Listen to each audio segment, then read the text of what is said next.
ازيكم عاملين ايه؟ النهارده هقول لكم ازاي هنملى مع بعض اخر ورقه في الكراسه اللي هي هتترفع على الموقع. فيلا نشوف مع بعض.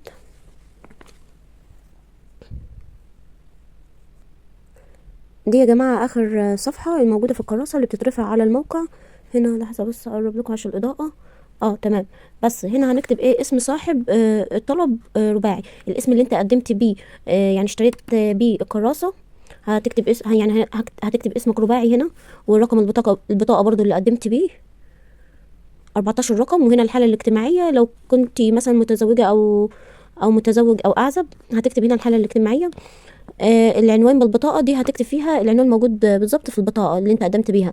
ومحل الإقامة والمواصلات دي هنكتب فيها، لو انت مثلا ساكن في مكان غير المكتوب في البطاقة هتكتبه هنا، ولو كان هو اللي في البطاقة برضه هتكتبه مرة تاني، هيتكتب مرة تاني.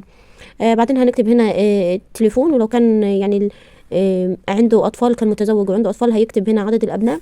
وهنكتب الوظيفة، يعني انت شغال فين، وعنوان المكان. ولو حد يعني عامل شهادة دخل حر، يعني شغال وظيفة حرة، فبيروح يعمل شهادة دخل حر دي عند أي محاسب قانوني. هنا بيكتب اسم الوظيفة اللي كتبها له المحاسب في الشهادة اللي استخرجها له. وهنا عنوان العمل بيكتب عنوان مكتب المحاسب. تمام. بعدين لو كان شخص متزوج أو يعني الشخص اللي مقدمة دي متزوجة هيكتبوا هنا بيانات الزوج أو الزوجة إن وجد. تمام. لكن لو هو أعزب خلاص مش هيحتاج، هيسيبها فاضية. تمام. وهنا بيقول هنا بيانات صافي الدخل للأسرة.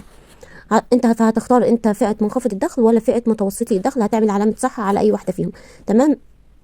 هتكتب هنا جهة العمل، يعني الشغل اللي انت شغال فيه اللي احنا كتبناه هنا. تمام. وصافي الدخل الشهري اللي هو دخلك الشهري، وهنا السنوي هتضرب الرقم ده في 12 هتدخل هنا. تمام. ولو كانت الزوجة تعمل أو الزوج يعمل فبنكتب الأساسي برضو، والصافي الدخل الشهري والسنوي. هنا هنكتب جهة العمل فين. بس. وهنا بتختار المحافظة اللي انت يعني مقدم عليها، إذا كانت مدن جديدة، محافظات جاهزة للتسليم، منخفضي ولا متوسطي، ولا مدن جديدة جاهزة للتسليم، مدن جديدة تحت الإنشاء. أو هنا كاتبين هنا مبلغ مقدم جدية الحجز، هنا 20,000 دي في المحافظات اللي جاهزة للتسليم. لحظة عشان الكاميرا. هنا مبلغ 20,000 المحافظات جاهزة للتسليم متوسطي الدخل، ومقدم 30,000 في المدن الجديدة الاتنين. تكتب المحافظة اللي انت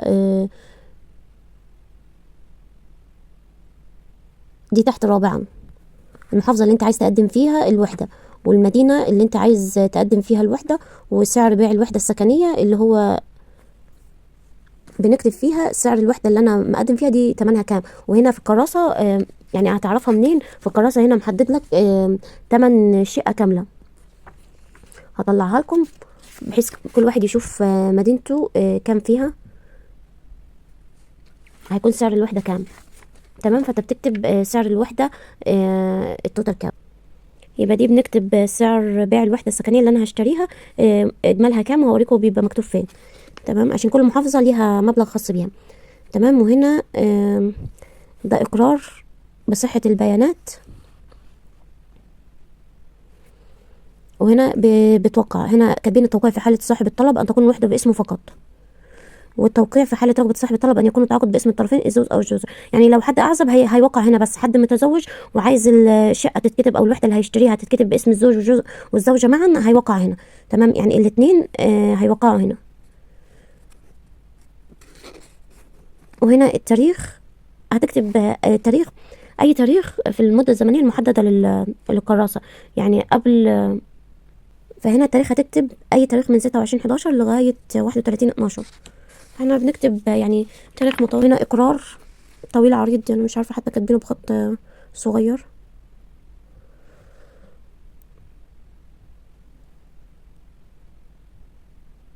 هتكتب هنا تاريخ الطلب،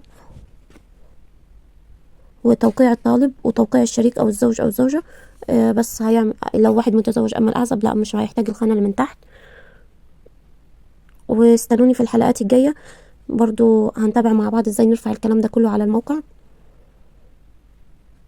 وان شاء الله خير، وكل المقدم على وحده سكنيه تكون من نصيبه. واستنوني في الفيديوهات الجايه.